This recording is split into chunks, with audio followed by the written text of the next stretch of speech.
Hello and welcome back to JLXP. We have League of Emily here once again. Previously, I've only had you on once. I definitely need to have you on more if you're down for it. But we're through 2 weeks of the LCS. Thank you once again for coming on. How do you feel in general about week 2?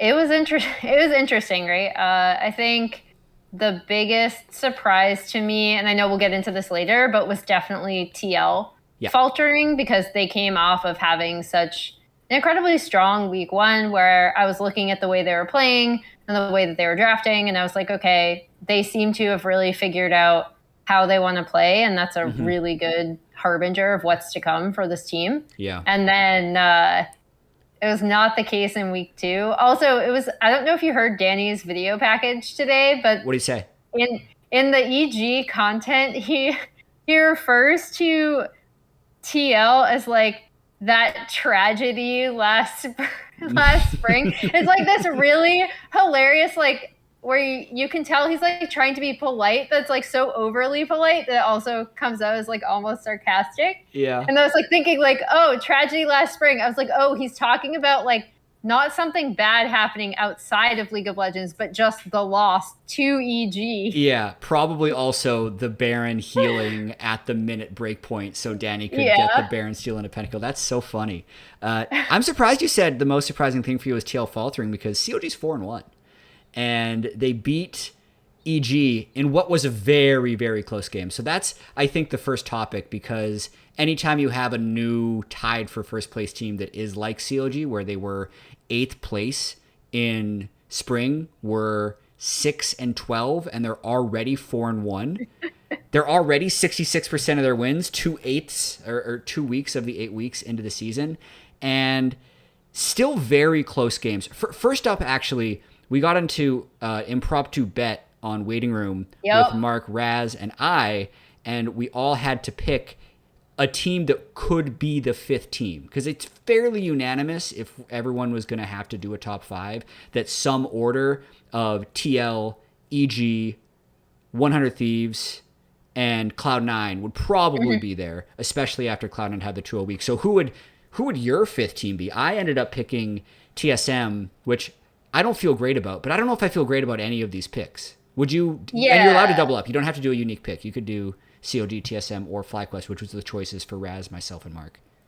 So for me, it's between CLG and TSM, and I think both teams, I know, like, I feel like I'm a little bit higher on CLG than you are, maybe, just because I do think that it wasn't just the team composition. That was kind of what I was initially worried about with their team. But I also just think that overall, you can see that having Dokla up in the top lane really changes the fabric of this team. And that's not a like, wow, Jenkins is terrible, get him out of there. Like, that's not what I'm saying. I'm just saying that because he's so willing to play carries, because he's so like loud and exuberant of a person, I know like Contracts had this really great anecdote today that we were able to go back and find on broadcast, where Dokla actually almost like unintentionally boomed him by slapping him on the shoulder as he was killing the Nexus, because then apparently Contracts'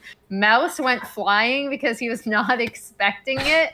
There was like this big shoulder slap. It was just so funny. But like, that's the kind of guy that Dokla is. He also, Contract said he's one of the people who is grinding at the facility the most. And I thought that's a really interesting reflection, because whenever you talk about Dokla, and actually Contracts as well, you kind of have to talk about how the community and people in general view players who aren't immediately overwhelmingly successful their first round in the LCS, or they fall off. Like Contracts was successful initially, but then post C9 he's had a lot of highs and lows.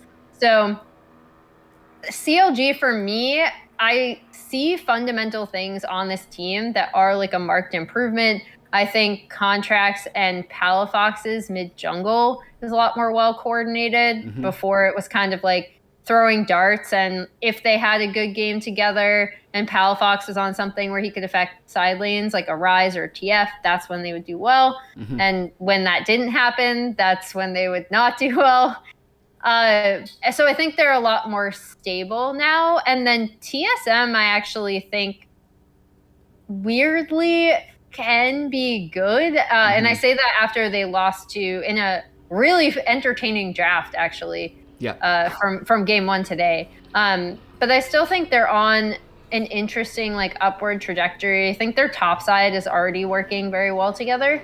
So I'll like go CLG now just due to math reasons, right? They have a 2-game now lead. 4-1, right? Yeah. But I also won't be surprised if like TSM actually sneak in there, which I didn't expect myself to be saying when like Parth tweeted it before week 1 started and kind of got a lot of shit for it. Yeah, we're going to talk about our expectations of Maple and TSM at the end. I want to stick on CLG for a moment here.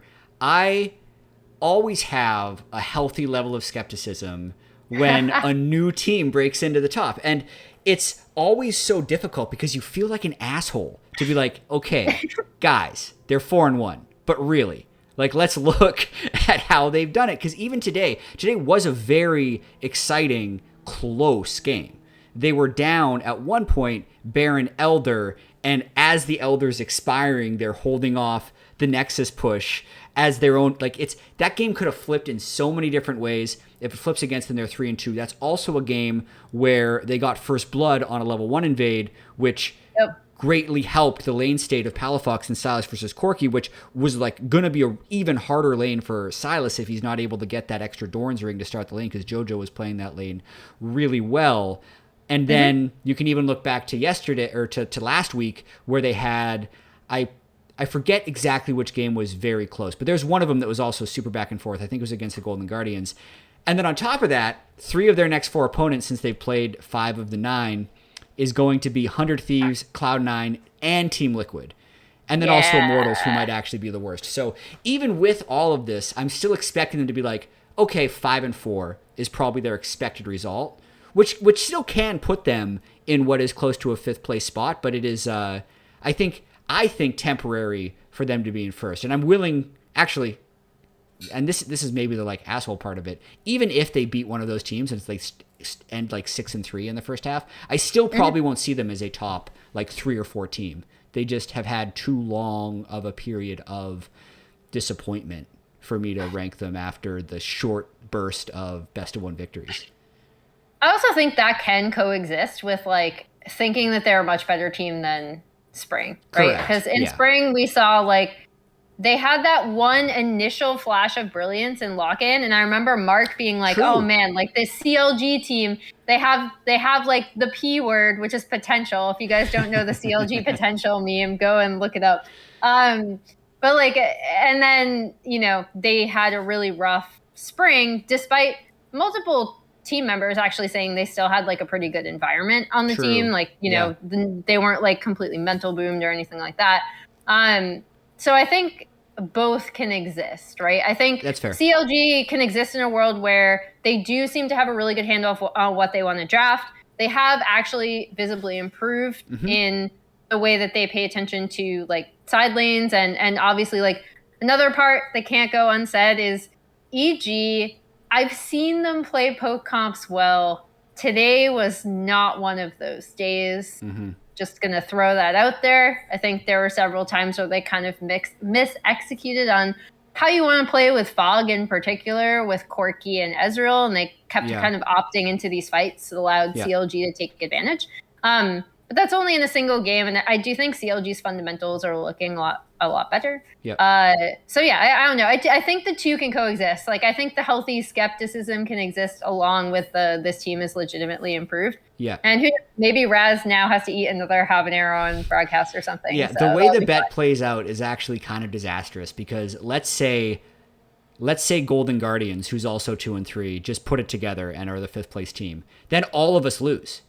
It's just what happens then? Everyone has to eat a pepper. It's like if your team doesn't finish top 5, you lose. It's really the house always wins in this. Wow, bet. you guys kind of gamed yourselves. Yeah, I have a few regrets, but I'd say that your CLG point is strong. I think their ever expanding coaching staff also seems to be at least from the outside working in terms of a division of labor and them having a pretty good culture and feel of the team with everyone feeling like they can make contributions. I like all the banter they have on Twitter about Apollo tweeting and if a win deserves a tweet and whether or not you're being able to get, him out of just staying off of Twitter. So all about CLG is still very positive. So yeah, I respect the current call of them being the most likely to do top 5. Let's talk about a little bit more of the top 4. I liked the point on Team Liquid that we can go into a little bit more, where they were super, super dominant in week 1.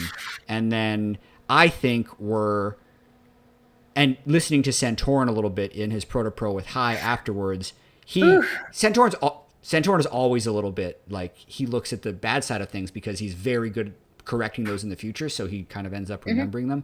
But he doesn't even consider it a win because he thought the game was out of their control.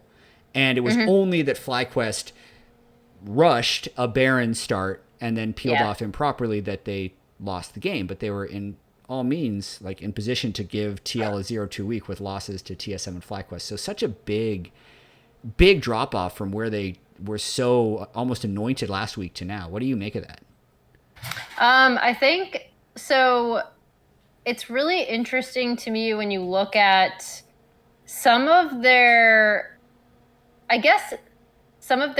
drafts last season to some of the drafts they've been trying to run this week in terms of, where you have push in your lanes and how, early game focused, if they are at all early game focused, because that is what they're kind of trying to look at, right? Is like, okay, we're going to be having Bwipo play weak side, which means Santorin's probably not going up there as often. And then we're going to be playing a much more bot-centric style. And I actually do agree that fits this team really, really well. But then, for example, in the FlyQuest game, they give up, I want to say it was at least 1, but I think 2 early kills to the Twitch. And then it was like, oh, okay. Because it was 1 kill to Twitch and then 1 of the Blanc, but Twitch had the assist. It was 2 kills in the first river fight. Yeah. So today's games are a blur. So, but the misexecution on that changes the fabric of the way these drafts work, right? Because Johnson suddenly is an item ahead of where a Twitch normally would be and where you'd be able to kind of really push in that, particularly Lulu, but the Zeri Lulu combo. So I think that they definitely are going to look at how they're acting in the early game. And I also think I am someone who is a really big, I don't want to say fan, but I can't think of a better word. I really appreciate Santorin's pathing overall and his understanding of the game. But I know you've talked about this in terms of the way he sees the map and how that works with being a lot more proactive, because he's always running through a bunch of different scenarios in his head at any given time, and he's really good at tracking his opponents. He might not always make the most proactive play because he can be a bit risk averse. And I do see that going forward. That's something, at least I need to go back and watch the VODs because obviously I'm just coming off broadcast today. But that's something I'm going to pay attention to in his pathing and see how that works with this new kind of bot focused style. Because I thought Han, Sama, and Core were fine in lane, but not great. They looked pretty average today. And then I really want to pay attention going forward, go back and look at Santorin's pathing and seeing if he is trying to kind of push those plays a little bit more and maybe push himself out of his comfort zone. Because I think if that does happen, he just has so much experience that it will work out better than he thinks, if that makes sense. In the long run, exactly. Yeah. And what you're describing, I've told it to you before, is he doesn't want it to go wrong. So, for instance, a game where the other team has 2 lanes of prio is bad for the jungler in a large aggregate. But if you're able to predict their tendencies and play off of your strengths, you can still win it. And he actually does a lot of the time, but he's not going to be happy about it because it's he had to make that risk and he just doesn't want to do that. So today would be a perfect example of that, where they had bot prio and FlyQuest had mid prio, and he read that Takui wasn't going to move, but then Takui did move, and Aphromoo with that slid behind him. And I'd say actually Aphromoo, to me, played the best on FlyQuest with how active he was and how he stopped Zeri, Lulu from Hans and Core from being able to lane. Like, Core was level 6 like 13 minutes into the game on Lulu because he was following Aphromoo around, who was also level 6. But it's strange. I always trend towards Team Liquid will be fine, even though this could be a very worrying week if you're a Doomer, because of them nearly going 0-2 against what was weak opponents. But they actually didn't, and they kind of won what looked to me like an unwinnable game. So that is credit in its own way. Do you want to talk about 100 Thieves? 100 Thieves? Yeah, You're not super excited about them, though. because so going into this game, I was like super interested to see what would happen when they got Senna, right? 100 versus C9, yep. Yeah, because this is something that's been banned against 100 Thieves. It's something that they have previously been shown they're really good. Like, I think FBI is like actually a really good Senna player. I think both FBI and Huhi like know how to use that pick super, super well. And then we get through this draft, and you have like, I know people are memeing the 5-pick Volibear on red side. Like, yes, go ahead, meme away, I guess. But the thing that I think is really, I think the thing that 100 Thieves are struggling with outside of like the laning issues that we've pointed out on broadcast a few times are the fact that they cannot set up these like level 3 dives. Like, they used to be really, really good at playing around cannon wave dives. Yep. And they would always set them up, and sometimes someday would even like TP bot for them prior to the Unleashed teleport changes. And so that was kind of a small nerf to 100 Thieves already. And then this split with the durability update, I think they're really struggling without the ability. And I know you called this out on broadcast, I think, in the cast itself. Yeah. But like, they're really struggling to adapt in a world where like closer can't just speed through, go set up around a cannon wave, either top or bot, depending on the matchup, and then, you know, we're going off of that. I hadn't actually thought about the 2 tiers of nerfs that they've gone through across the 3 splits they've been together, because they were the champions in 2021 summer with being able to teleport for the dives. They had really an adjustment period in spring where they weren't necessarily like, they were kind of trying to play around top, they were kind of trying to play around mid, and then they got back to their bread and butter where they could still force at least people off the turret with just closer. But now with the turret changes, there's really such a low amount of threat. It was Azael who brought that up too. So it's interesting that the 3 of us have actually come to very similar conclusions on, oh yeah, this is their strength. Huh. I wonder what their new strength is going to be, because that's a very direct target. The thing that has hurt them, I think, so far, even though like they're still 3-2, it's not that bad, is impatience. And part of that is in searching for how they actually want to play. It is very boring, I think, to play their team comp today through the game towards victory. Like, you can almost never force. You really have to just wait and wait and wait, control objectives enough, let Senna get to like 140 souls, and then still actually have to worry a little bit about like Gragas Yon getting a good team fight against you. Look, thinking back to the game, it was going to be a relatively hard one for them to win, but it's just not inspiring to me, because the biggest problem that I have, aside from the macro points we just talked about, is Abadage. Like, he looked bad in a few moments in spring, and then bounced back for playoffs, and like, yeah, playoffs Abadage, he cares again. But like, dude, we're in summer split. They got swept in the finals, and he's down like 45 CS every single game is what it feels like. Yeah, for me, the laning is the big thing. Also, it's funny that you mentioned the team comp, because like, Golden Guardians ran kind of a similar, there are differences because they had Xin and Fiora top, but kind of a similar-esque team comp with the Senna, and it was Senna Mundo and then Corki. Yeah. And after I talked to Olive, and he was just like, Yeah, I didn't do anything like all game, and then suddenly we were winning. So it's just funny you say that because, like, yeah, it is like sometimes you'll end up with team composition and you're like, oh, this maybe is good, but then like you have the Volibear who wants to affect lanes early, and Yep. that's where I think their propensity for dives comes in. So if you do want to play that, you want to play around that style and figure out how you're able to do it.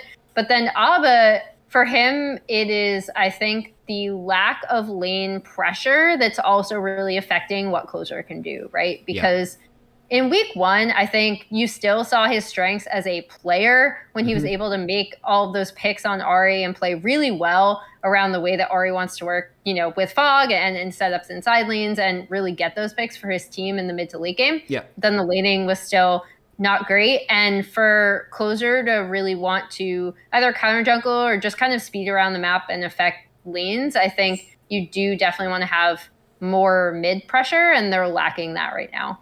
Yeah, I completely agree. It's part of why I think I didn't put them in top 4, which would be crazy. Like it reemphasizes how there's only 3 spots for NA Worlds, and 4 of these teams have very good claims for having them. And if you're looking at past results, 100 Thieves being first and second in the last 2 splits, and then coming back with the same head coach and same 5 starters, you would think that they would be up there, but it's just been off for me. So yeah, until I guess my mind changes on this, I'm going to have them in 4th. I'm not a believer currently. I do want to talk about TSM though. This conversation started on the analyst desk when Maple beat Bjergsen, or TSM beat TL, because you have been a lot more plugged into the LPL in the last year than I have been. So I kind of relied on your expertise for this question. But if I just put on like my blinders and said, okay, I am someone who watches the LCS and Worlds, Maple coming to NA should have been a big freaking deal, because he was consistently an international, not like force, but clearly someone who was consistently good on the international stage for a lot of years, had done specifically well against Bjergsen, who was on the TSM teams that were some of the most dominant teams in NA history. And then even when he came to NA, it's like, actually, Spica has great things to say about him. He was able to best Bjergsen. There's a lot of similarities between him and Bjergsen, actually. He's been around for a long time, but he's only 24. To me, it feels like he kind of disappeared for a year. Could have been coaching. Actually, it was him floundering in the LPL. But yeah, why do you think... Give me more of your reasons of like, oh yeah, by the way, he wasn't hyped coming into the LCS and it was justified as we were making the ratings. Yeah, so I'm going to call myself out as like part of the problem, right? Because a lot of us watching LPL saw him on, you know, Anyone's Legend, and they, for anyone who doesn't follow LPL very closely, came in 13th place. Not great. With a 5-11 series record and a 14-26 game record. They ended the split on a 3-game loss streak. So, and this is kind of something I did want to point out when I was introducing Maple to the league, because he used to be this mid laner in the Flash Wolves heyday, where people were like, he's one of the best mids in the world. Like, or at the very least, he and Karsa were very much a part of that conversation, despite coming from LMS and not being in a major region. And they were like the T1 kryptonite for a fair bit. Like, it always seemed like Maple and Karsa could beat the Korean team, like multiple wins over Faker in international events. Yeah, and especially in single games, obviously, like him and Bjergsen have played a few times, and we kind of brought it up going into this matchup where Maple actually has the head-to-head, and more interestingly, he has like a much higher like KDA and some overall statistics there. So that was super interesting. But I think the big thing about Maple that I wanted to point out is that he's kind of in the twilight of his career, I'd say. I agree with something that Biofrost said on the desk today, or in an interview actually, where like age is only a problem if you make it. And you know, sometimes pros they've been grinding for so long, it really wears you down. I don't know if that's the case for Maple. It probably isn't. I think he's a pretty hard worker, but like there was always this inconsistency when he would go to LPL and be fine. Yeah. Like in like the LPL pool, be fine to like once we got to the anyone's legend days, not great.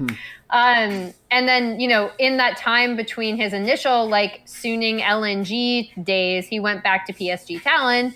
They, did well at MSI just last year when he was on that team. And so I think the reason why I was pretty harsh on the signing was not only was he coming off a really rough split on anyone's legend, but additionally, the thing I was valuing really highly with him as an individual player, right, is like, oh, maybe you get outpaced by a lot of the LPL mids in terms of mechanics, but you are very smart about the game. Maple is very smart about the game. By all accounts, he's a really good teammate.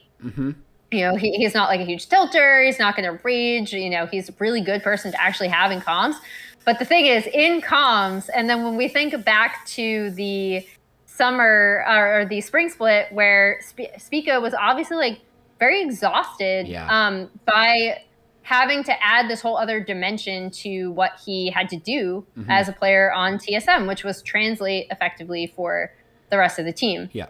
And so I think it seems like that burden has shifted with Maple. Maple is someone he's already spoken very, very highly of in every single interview he's done.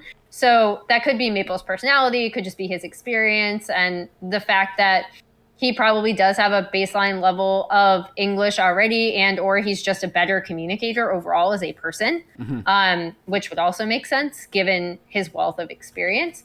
But yeah, I was pretty down on the signing, and I'm happy to see that not only is Maple doing pretty well, but additionally the TSM team seems to like having him there, which is a really good sign given, I think his strengths as a player come from his experience and like his communication. Yeah, I think it's been very positive, and thank you for that context. It's also interesting when we consider Maple in the twilight of his career, but then we're also still looking at Bjergsen, who's 26, Jensen, who I believe is 26, might be 27, and oh yeah, by the way, this Maple guy is 2 to 3 years younger, so there is a chance that this can refresh his career. And it completely makes sense why it wasn't a hyped up signing, because people were so down on TSM after what was the worst split in the history of their organization by far when they they lose Bjergsen, who they'd had for 8 years, and they completely kind of redo it with Kaido and Shenyi, and they actually made a pretty hard pivot. If we even though Mia seems like a new player, he has 4 to 5 years of professional-ish League of Legends and has bounced around everywhere. So part of why they went with Kaido and Shenyi, I think, and this is just from a few conversations I've had, was because they wanted a team of really hard workers. They wanted a team that would all be willing to play League of Legends all the time. And what they realized, I think, is, well, they just went with far too little actual professional experience, and they couldn't actually generate wins with a mid laner and a support who had so few professional League of Legends games.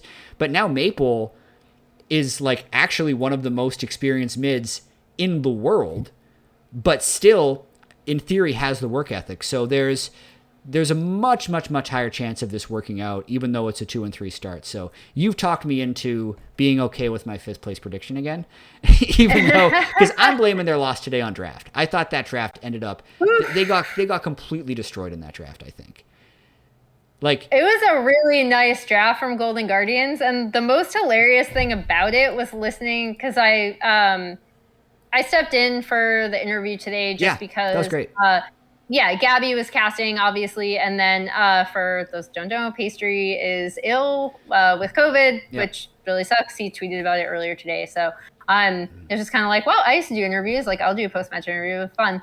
And Olive told me, he's I did not know the window was coming, which was just hilarious. I don't think any of us kind of expected it, outside of the fact that there is a Golden Guardians connection in that concept. Their academy top laner is a Mundo player. And then Enthusiast. additionally, Ola has apparently been spamming it in Champ Queue. So, or he's played it a few times in Champ Queue, and I believe he tweeted he played it in Korea.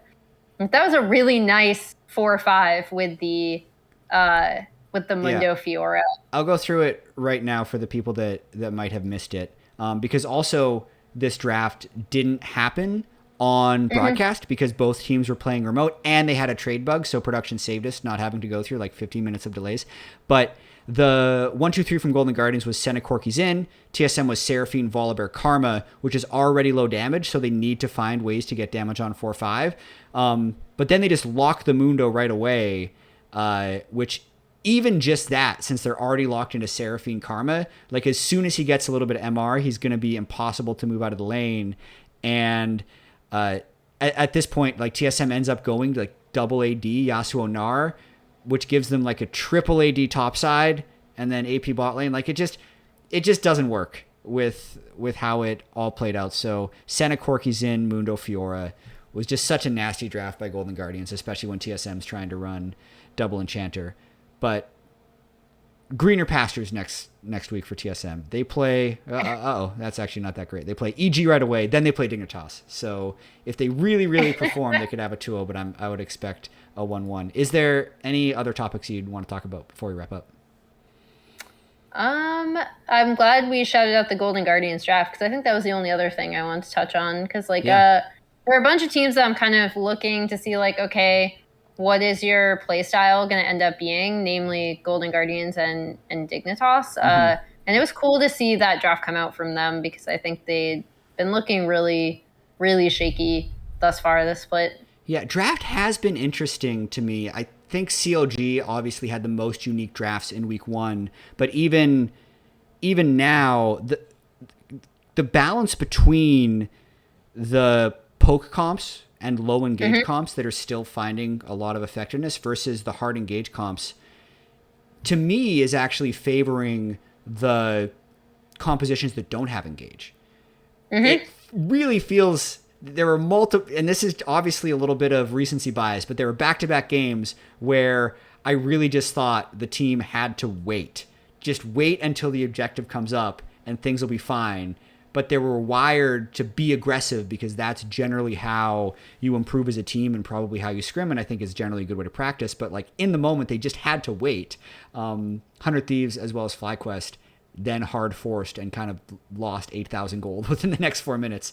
So I want to see how that evolves. I don't like the direction it's going personally. If we actually do end up having more low engage, only go to objective type team comps, because those will end up being very snowbally, but that is kind of the direction I see the game moving personally.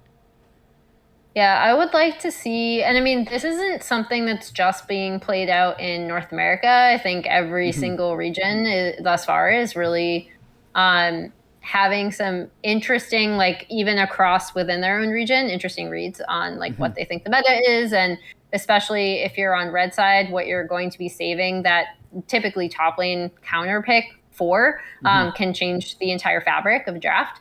So for NA teams, I would really like to definitely see overall improvement in playing through sides, because obviously like if you are trying to set up around objectives with some of these team compositions, I actually think you can really take advantage of splitting. Now the thing about splitting is with some of the other changes that have happened in the game, it's a little bit more difficult to kind of just go to a side, like sprint down, burst down turrets at earlier, like in the mid game. I think is kind of when it's trickiest. But I would like to see more leveraging through sides, especially in setting up around Baron, because we've seen some pretty.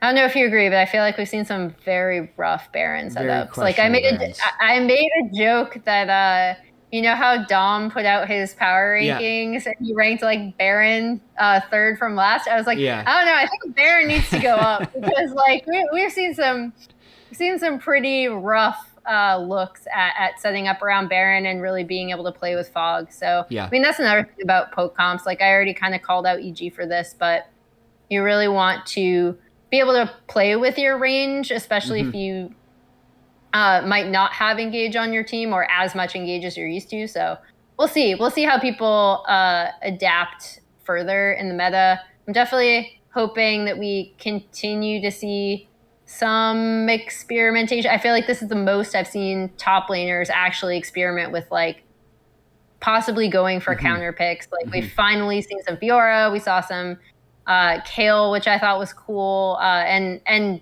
based on how those drafts evolve, like, that's kind of where I'm looking at, to be like, maybe this will destabilize it a bit and make it interesting. Yeah.